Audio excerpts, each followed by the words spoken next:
நல்லது பண்றதுக்கு அரசியலுக்கு வாங்கடா, கொள்ளை அடிக்கிறது கொலை பண்றதுக்கு அரசியலுக்கு. இப்போ ஈசிஆரும் ஓஎம்ஆரும் செம்ம connect. Stepstone secret plot near Kovalam ECR. Beach resort plot just 24 lakhsல. லான்ச்சிங் ஆஃபர்ல பிளாட் வாங்குங்க 5 lakhs ப்ராஃபிட். இது நான் பார்த்து வளர்த்த இயக்கம் இல்லை. நான் பார்த்த இயக்கம் எம்ஜிஆரோடு முடிஞ்சு போச்சு. அவருக்கு இந்த கட்சியை தொடர்ந்து நடத்துகிற நம்பிக்கை இல்லாதனால சரியான ஆட்கள் இல்லையோன்ற சந்தேகத்தில் கட்சியை நடத்துங்க, நடத்தாட்டி இந்த கட்சிக்குள்ள சொத்துக்களை எல்லாம் குருடர் செவிடர் பள்ளி கொடுத்துருங்க அப்படின்னு எழுதுறாரு. அதுக்கு அர்த்தம் என்னன்னா, அவருக்கு சுத்தமாக அதில் நம்பிக்கை இல்லை. நான் செய்த மிகப்பெரிய தவறு ஜெயலலிதா உள்ள சேர்த்து அவளுக்கு வரம்பு மீறி அதிகாரம் கொடுத்து வச்சிருந்தது நான் பண்ண தப்பு. எம்ஜிஆர் மறைஞ்ச பிற்பாடு யாரை வேணான்னு சொல்லிட்டாங்களோ, யார் கட்சிக்கு துரோகம் பண்ணிட்டாங்கன்னு சொன்னாரோ அவங்களே கூப்பிட்டு கட்சி அவர் அந்த பேரை பயன்படுத்தி மக்களை ஒரு மாயையில் உருவாக்கி அதை வளர்த்தாங்களே தவிர இது அதிமுக இல்லை. சட்டமன்றத்திலே உட்காந்துக்கிட்டு நான் பாப்பாத்தி தான் அப்படின்ற அளவுக்கு திமிரோடு ஒரு குரல் கொடுத்தார். அப்படிப்பட்டவர் நடத்தப்பட்ட இயக்கம் அதிமுக இல்லை.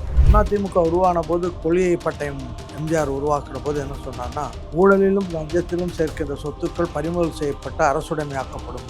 ஊழலே ஜெயலலிதாவாக ஆயிடுச்சு. அதுக்கு பிறகு நீங்கள் அது எப்படி அதிமுகன்னு சொல்ல முடியும்? இப்போ தாவேக அடுத்த அதிமுகவா மாறுது அப்படின்ற சொல்றாரு. அதை நீங்க எப்படி பாக்குறீங்க? அதாவது கொள்கை வழிவோடு இருந்தாங்கன்னா அந்த இடத்த விட்டு வெளியில் வர மாட்டாங்க. கொள்கையே இல்லாத கூடாரம் எங்கே பதவி கிடைக்குதோ, எங்கே அறுவடை இருக்குதோ, இதெல்லாம் எங்கே அறுவடை கிடைக்குமோ அங்கே போகணும்னு நினைக்கிறாங்க. அதை இவர்கள் ஏற்றுக்கொண்டாலும் இந்த கட்சிக்கு அது அவமானம் தான். இவங்கெல்லாம் வீணாக போய் கட்சியை நாசம் பண்ணி மொராலிட்டி இல்லாமல் போனவங்களை கூப்பிட்டா அது எவ்வளோ பெரிய ஆபத்து அந்த கட்சிக்குன்றதை அதை வச்சு நான் உணர வேண்டும் என்று தான் நான் சொல்வேன். இருக்கிற புதிய இளைஞர்களை நீங்கள் ஒரு நல்ல கொள்கைகளை சொல்லி தயார் பண்ணி அந்த இயக்கத்தை வலுப்படுத்தினால் அந்த இயக்கம் நீண்ட காலம் இப்போ எல்லாரையும் வஞ்சித்து நாசம் பண்ணி கூட்டத்தை வச்சுக்கிட்டு ஏராளமாக சொத்துக்களை சேர்த்து அதையும் தவறான முறையில் சேர்த்து அதுவும் அதில் எல்லாத்துலேயும் வழக்கில் மாட்டிக்கிட்டு டெல்லிக்காரன் அவங்கள மிரட்டுற மாதிரியே வச்சுக்கிட்டு இது தமிழர்கள் தமிழ் இனத்துக்கே ஒரு அவமானம். இப்படியெல்லாம் பண்ணவங்க தமிழ் எண்ணத்துக்கே ஒரு அவமானம். இதை அண்ணா எதிர்பார்க்கல. எல்லாரும் தவறு பண்ணிட்டு டெல்லிக்காரன் ஒவ்வொருத்தருடைய தலைக்கு மேலே கத்தியை வச்சுக்கிட்டு மிரட்டிக்கிட்டு தான் இருக்கிறாங்க. எல்லா கட்சியும் திமுக 2 கட்சிகளுக்கும் அந்த பரிதாபமான நிலை தான் இருக்குது. அதனால் இது ரெண்டுமே திமுக அண்ணாவினுடைய கட்சியினுடைய நீட்சி அப்படின்னு சொல்கிறத நான் ஒரு அசிங்கமாக தான் நினைக்கிறேன். என்ன வேணும் ஸ்கூலுக்கு எல்லாமே இங்க இருக்கு. Super Saravana stores, Chennai, Madurai, Kovai.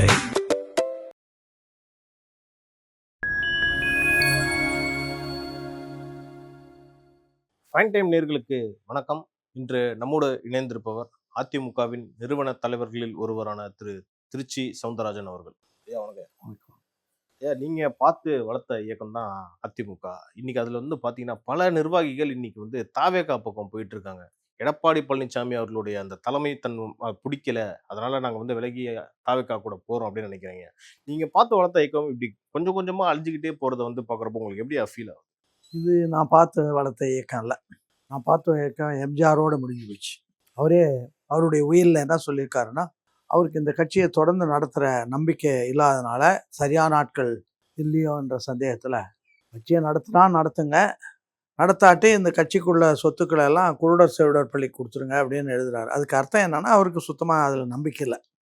இன்னொன்று என்ன சொன்னார்னா, உடனே அப்பயே அவர் இறக்கிறதுக்கு ஒரு 10-15 நாளுக்கு முன்னாடியே இந்த மாதிரி நான் என்னுடைய வாழ்க்கையில் நான் செய்த மிகப்பெரிய தவறு ஜெயலலிதா உள்ள சேர்த்து அவளுக்கு வரம்பு மீறி அதிகாரம் கொடுத்து வச்சிருந்தது நான் பண்ண தப்பு சொன்னாரு. ஆமாம், அறிக்கை இருக்குது. அந்த அண்ணா பத்திரிகைகளுக்கு நான் என்னுடைய பேட்டிகள்லேயே அந்த கோட்டிங் அந்த இதை காட்டியிருக்கேன். அண்ணா பத்திரிகையில் அறிக்கை இருக்கு, அதை யாரும் மறுக்க முடியாது. ஏன்னா அவருடைய பத்திரிக்கை அது, அதுலேயே அதனால் வரம்பு மாதிரி அதிகாரம் கொடுத்து தப்பு பண்ணுறா. நம்ம வேறு கட்சிக்கு போகிறதுக்கு முயற்சி பண்ணுறாங்க, நம்மளை காட்டி கொடுக்கறதுக்கு முயற்சி பண்ணுறாங்க, பல்வேறு தவறுகளை செய்கிறாங்க. என் வாழ்க்கையில் பண்ண மிகப்பெரிய தவறு அந்த உள்ள சேர்த்து பதவி கொடுத்தது தான். அதனால் நான் கட்சியை விட்டு இப்போ நீக்கிறேன். யாரும் அந்த ஜெயலலிதாவோடு எந்த விதமான தொடர்பும் கொள்ளக்கூடாது அப்படின்ற மாதிரி ஒரு அறிக்கை தெளிவாக அண்ணா பத்திரிக்கையில் முதல் பக்கத்தில் தெளிவாக அறிக்கை கொடுத்துருக்காங்க. நான் ஒரு பேட்டியில் அந்த பத்திரிகையினுடைய கட்டிங்ஸ் எல்லாம் கூட காட்டியிருக்கேன். அதுக்கு பிறகு இவங்க அண்ணா எம்ஜிஆர் மறைஞ்ச பிற்பாடு யாரை வேணான்னு சொல்லிட்டாங்களோ, யார் கட்சிக்கு துரோகம் பண்ணிட்டாங்கன்னு சொன்னாரோ அவங்களே கூப்பிட்டு கட்சி அந்த பேரை பயன்படுத்தி மக்களை ஒரு மாயையில் உருவாக்கி அதை வளர்த்தாங்களே தவிர இது அதிமுக இல்லை. அதிமுகன்றது எம்ஜிஆர் வச்சிருந்த அவர் அண்ணாவினுடைய படத்தை கொடியில் போட்டார், கட்சிக்கு பெயரை வச்சார், நான் படித்தேன் காஞ்சியில் நேற்றுனாரு. அண்ணாவினுடைய கொள்கைகளை அப்படியே ஏற்றுக்கிட்டு அவர் நடத்தினார். அவருடைய ஆட்சியில் எந்த விதமான ஊழலும் இல்லாமல் இருந்தது. இன்னும் சொல்லப்போனால் கடைசியாக அவர் சட்டமன்றத்தில் ஒரு முறை உரையாற்றுற போது, நானும் எனக்கு வேண்டியவர்களோ இந்த நாட்டிலோ வெளிநாட்டிலோ ஒரு அங்குலம் இடம் வாங்கியதாக நிரூபித்தால் நான் இந்த சட்டமன்றத்தில் தூக்கில் தொங்குவதற்கு தயார் அப்படின்ற அளவுக்கு இருந்தது. ஆனால் அதுக்கு பிறகு என்ன நடந்ததுன்றது ஊரும் உலகம் தெரியும். ஆயிரக்கணக்கான ஜெயலலிதா பதவிக்கு வந்து ஆயிரக்கணக்கான ஏக்கர் நிலம் வாங்கினது போனது வந்தது. அது எல்லாத்தையும் விட எம்ஜிஆரை திமுகவை எல்லாரையும் அசிங்கப்படுத்துகிற மாதிரி சட்டமன்றத்திலே உட்காந்துக்கிட்டு நான் பாப்பாத்தி தான் அப்படின்ற அளவுக்கு திமிரோடு ஒரு குரல் கொடுத்தார். அப்படிப்பட்டவர் நடத்தப்பட்ட இயக்கம் அதிமுக அல்ல, அது ஜெயலலிதா கட்சி. அவ்வளோதான் சொல்ல முடியுமே தவிர அது இருந்தாலும் என்ன போனாலும் என்ன, அதன் பிறப்பே தவறானது. அதனால் அது எப்படி வேணாலும் போகலாம், அதை பற்றி எப்படி வேணாலும் தான் போகும், அது ஒன்றும் யாரும் தடுக்க முடியாது. காரணம், இன்னொரு பெரிய காரணம் என்னென்னா, அதிமுக உருவான போது கொள்கை பட்டயம் எம்ஜிஆர் உருவாக்கின போது என்ன சொன்னார்னா, ஊழலிலும் லஞ்சத்திலும் சேர்க்கின்ற சொத்துக்கள் பறிமுதல் செய்யப்பட்ட அரசுடைமையாக்கப்படும்னாரு.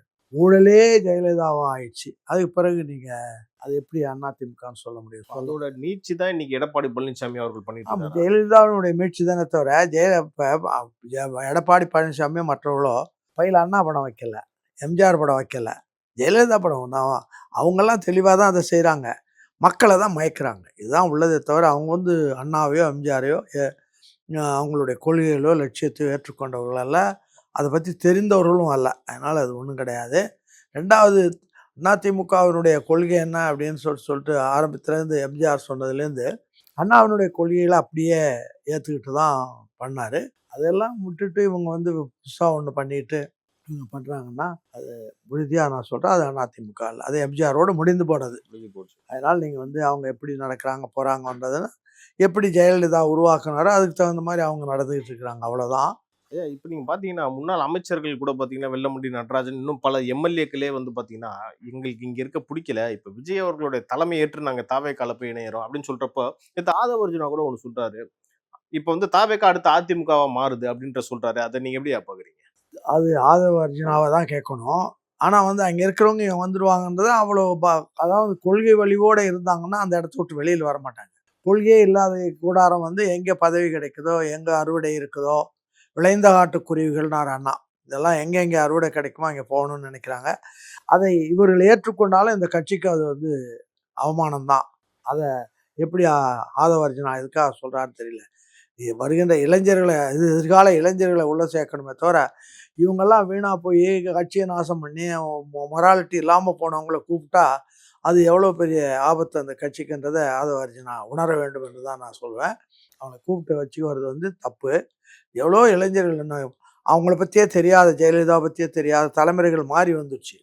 அதனால் வந்து இருக்கிற புதிய இளைஞர்களை நீங்கள் வந்து ஒரு நல்ல கொள்கைகளை சொல்லி தயார் பண்ணி அந்த இயக்கத்தை வலுப்படுத்தினால் அந்த இயக்கம் நீண்ட காலம் இருக்கும்.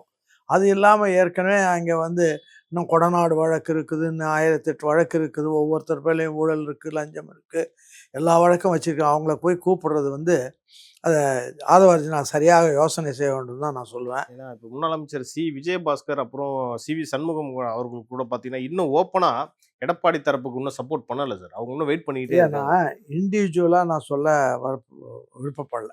ஏன் இண்டிவிஜுவலாக சொல்லப்படலாம், அவர்கள் அந்த திசையில் போய் அந்த ஒரு தவறான திசையில் போய் மாட்டிக்கிட்டவங்களே தவிர அவங்க அதுக்கு வந்து அதையே ஏற்றுக்கொண்டவர்கள் அல்ல. அதாவது மாயை என்னன்னா எம்ஜிஆருடைய மாயை, அண்ணாவினுடைய மாயை இருக்கிறதுனால அதில் போய் செஞ்சது. இவர் வி சண்முகத்தினுடைய தந்தை வேணுகோபால் எனக்கு ரொம்ப நெருக்கமான நண்பர்.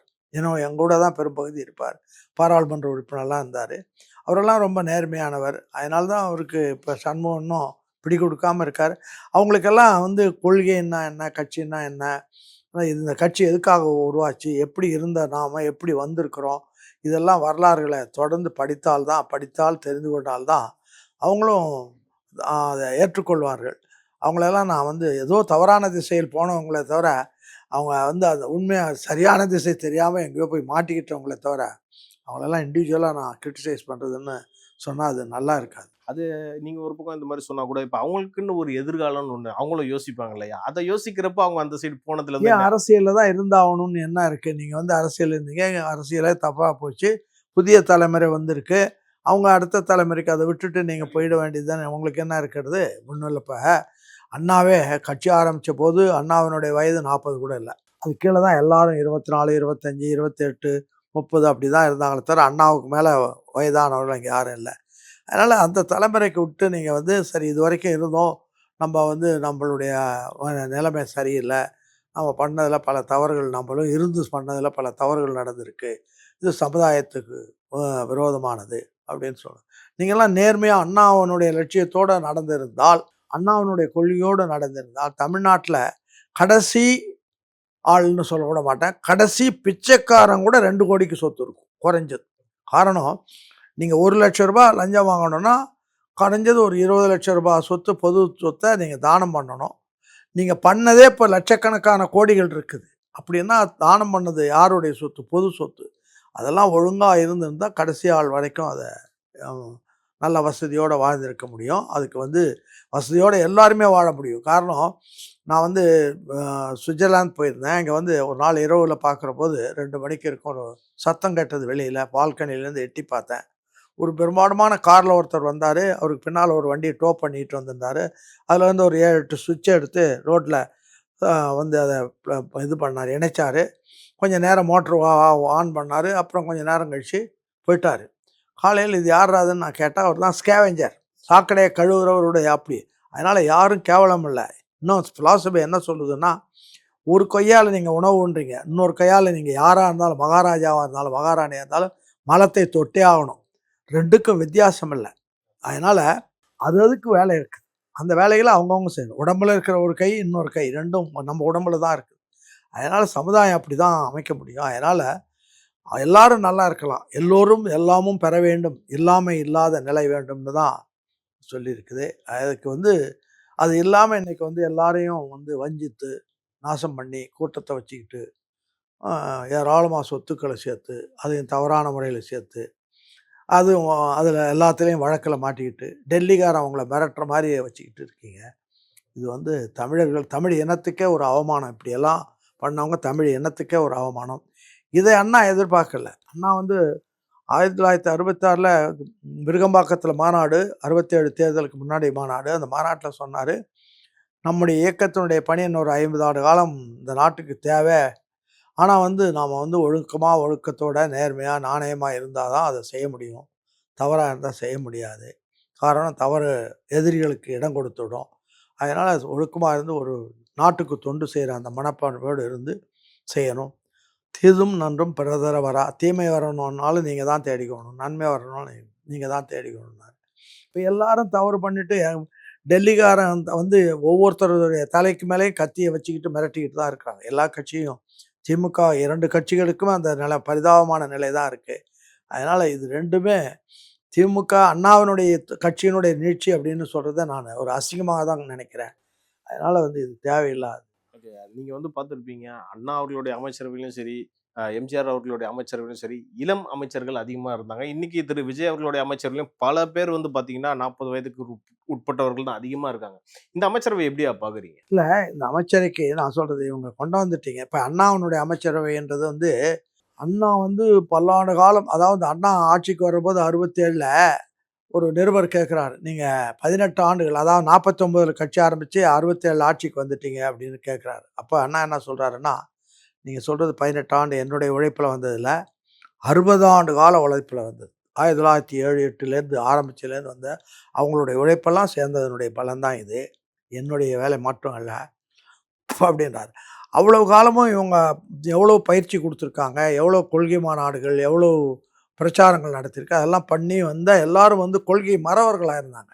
இப்போ நீங்கள் திடீர்னு இளைஞர்களை சேர்த்துறீங்க, அவங்கள பக்குவப்படுத்துகிற கடமை விஜய்க்கு நிறைய இருக்குது. இல்லைன்னா பெரிய தவறுகள் செய்வதற்கு, ஏன்டா மனிதன் வந்து தவறுகளுக்கு ஆட்பட்டவன் தான். அதனால் அந்த தவறுகள் செய்யாமல் அந்த இயக்கத்தை கொள்கை மறவர்களாக அவங்க மாற்றினீங்கன்னா நீங்கள் நல்ல அரசாங்கம் கொடுக்க முடியும். அதை விஜயும் செய்யணும், அவங்க கூட இருக்கிறவங்களும் செய்யணும்.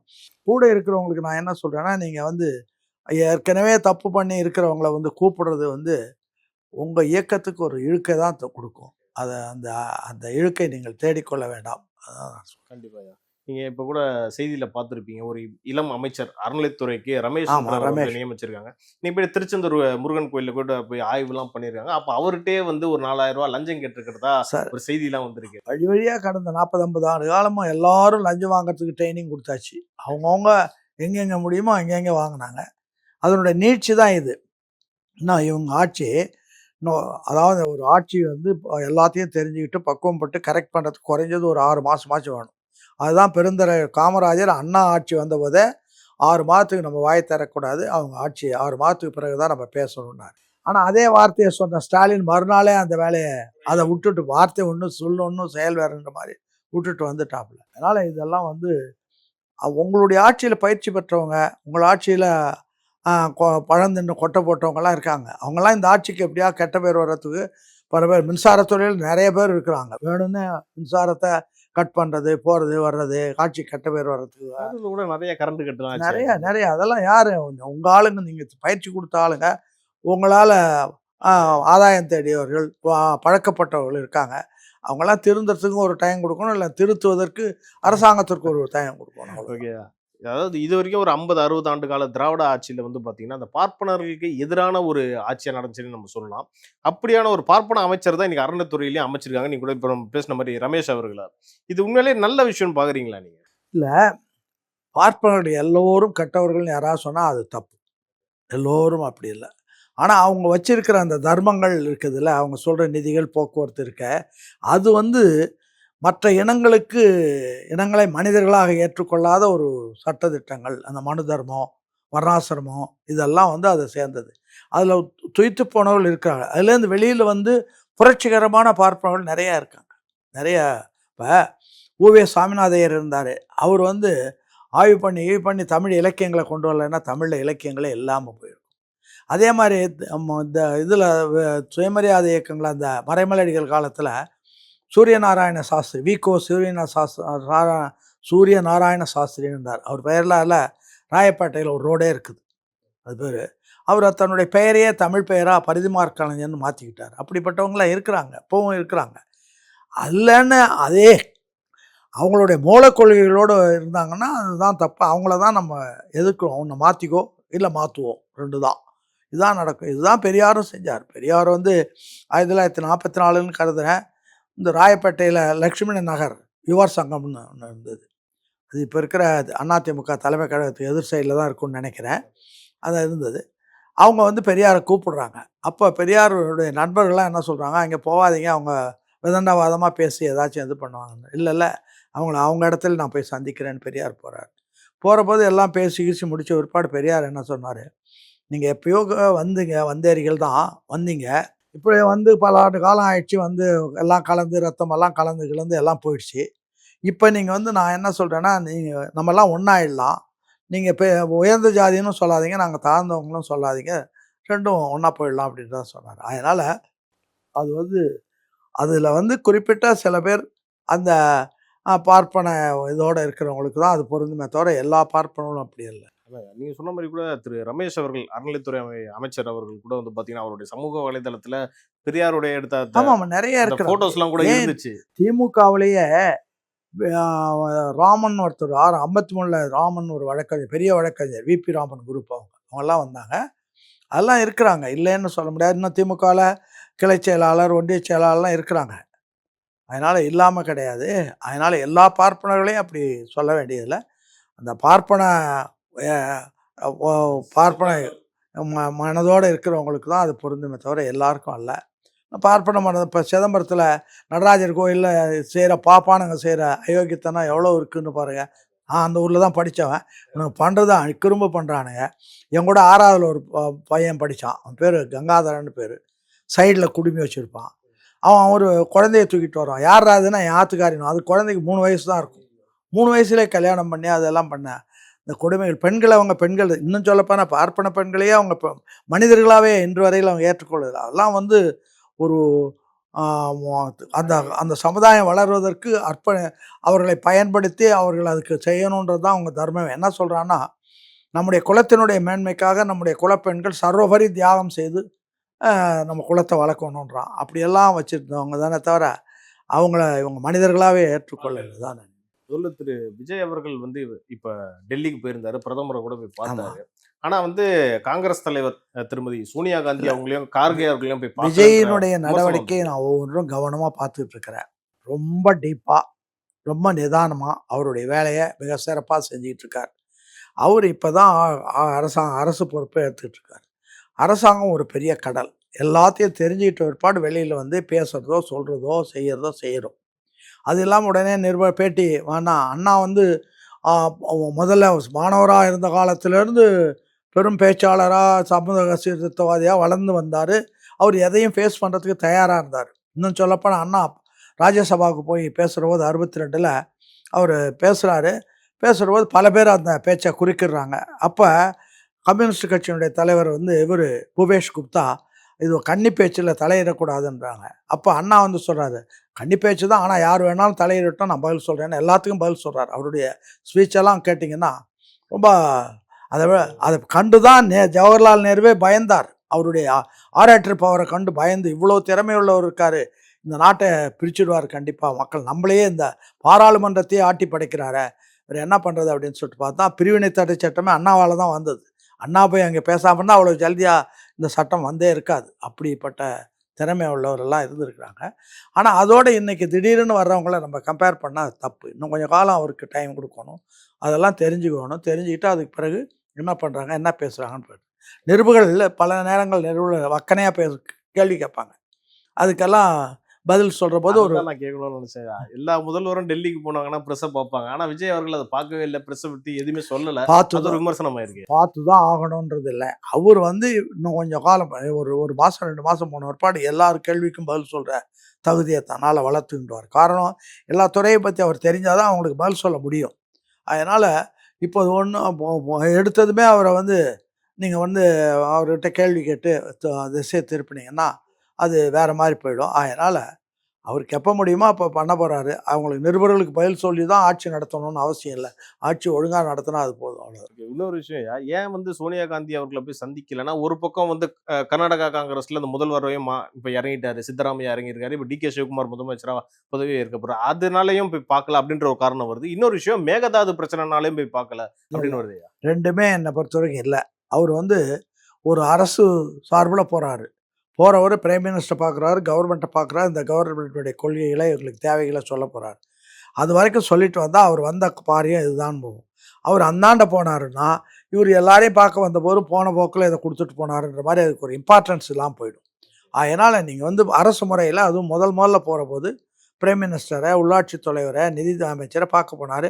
நிதி அமைச்சர் அவர் என்ன அவர் பார்க்கல. அது வந்து அது அவருக்கு தான் அவமானம். என்ன கேட்டால் சொல்ல உள்துறை அமைச்சரை பார்க்க உள்துறை அமைச்சர் வந்து பார்க்காது வந்து அவருக்கு தான் அவமானம். சந்திச்சிருக்கணும். ஒரு முதலமைச்சர் வரானா சந்திக்கலைன்னு நீ மக்கள் பிரதிநிதி அவ்வளோதான், நீ மதிக்கிறேன்னு அர்த்தம். அது உனக்கு தான் கேவலம். அவருக்கு போனவருக்கு ஒன்றும் அதனால் ஒன்றும் இல்லை. அவருடைய கடமை அவர் செஞ்சார். அதனால் ஒன்றும் இல்லை. இது வந்து மற்றவர்களை பார்த்துட்டு வரலன்ற அதுக்குன்னு இன்னொரு தடவை போய் எல்லாரும் என் நண்பர்களை மற்றவங்கள எல்லாம் பார்க்க வேண்டியதெல்லாம் பார்த்துட்டு வந்தால் இது அரசு முறையாக போனார், அரசு முறையாக வந்தார். அவர் பொறுத்திருந்து பார்ப்போம். இதுக்கப்புறம் திரு விஜய் அவர்களுடைய நடவடிக்கை என்னென்ன இருக்குன்றதை பார்த்துட்டு அடுத்தடுத்த நிகழ்ச்சிகள் இன்னும் நம்ம டீட்டெயிலாக பேசலாம். நன்றியா. நல்லது, வணக்கம்.